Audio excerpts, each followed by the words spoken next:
நமச்சிவாய நமச்சிவாய வாழ்க, நாதன் தாழ் வாழ்க, இமைப்பொழுதும் என் நெஞ்சில் நீங்காதான் தாழ் வாழ்க.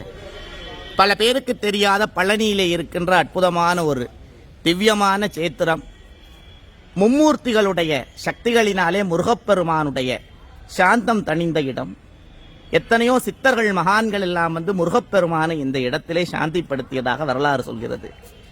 இதோ முருகப்பெருமானுடைய இந்த இடத்திற்கு காரணமான போகர் பெருமானுடைய புலிப்பாணி சித்தர்களுடைய சிலைகள் இங்கே கல்வெட்டுக்களாக உள்ளது.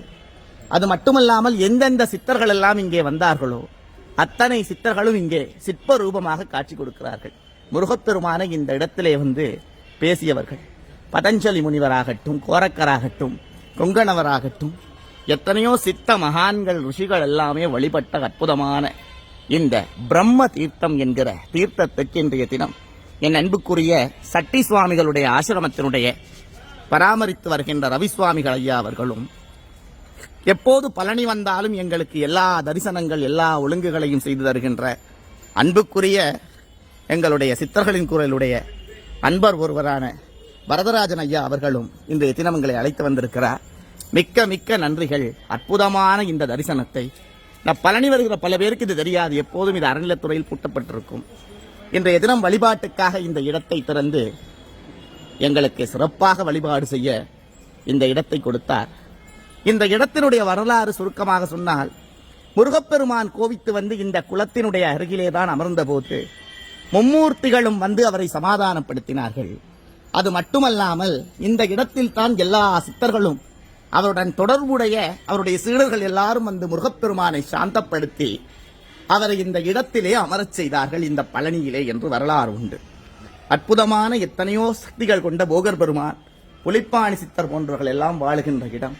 மும்மூர்த்திகளான மகாவிஷ்ணு, நடுவிலே பிரம்ம ஈஸ்வரர், அடுத்ததாக பிரம்மா என்று சொல்லப்படுகின்ற மும்மூர்த்திகளும் வாசம் செய்கின்ற அற்புதமான ஒரு சேத்திரம்.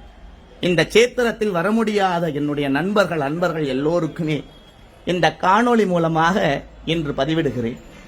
காப்பான கருவூரார் போகநாதர், கருணையுள்ள அகத்தீச சட்டைநாதர், மூப்பான கொங்கணரும் பிரம்மச்சித்தர், முக்கியமாய் மச்சமுனி நந்திதேவர், கோப்பான கோரக்கர் பதஞ்சலியார், கூர்மையுள்ள இடைக்காடர் சண்டிகேசர், வாப்பான வாதத்திற்காரியான வாசமுனி கமலமுனி காப்புத்தானே என்று 18 சித்தர்களும் இந்த இடத்திலே அருளாக இருந்து எல்லா அன்பர்களுக்கும் அருள் மழை பொழியட்டும், நாடு செழிக்கட்டும், விவசாயம் செழிக்கட்டும், நல்லாட்சி மலரட்டும், எல்லா அன்பர்களுக்கும் நோயற்ற வாழ்வு, குறைவற்ற செல்வம், நீண்ட ஆயுள், ஆரோக்கியம் அனைத்தும் கிடைத்து நலமாக வாழ்க்கை கிடைக்கட்டும். நமச்சிவாய நமச்சிவாய நமசிவாய. ஓம் நமசிவாய. பிரம்ம தீர்த்தத்தில் இருக்கின்ற மும்மூர்த்திகள் சகிதமாக சூட்சமாக இருக்கின்ற 18 சித்தர்களுடைய பாதங்கள், முருகப்பெருமானுடைய சக்தி எல்லாமே எல்லா மக்களுக்கும் கிடைக்கட்டும். நமசிவாய.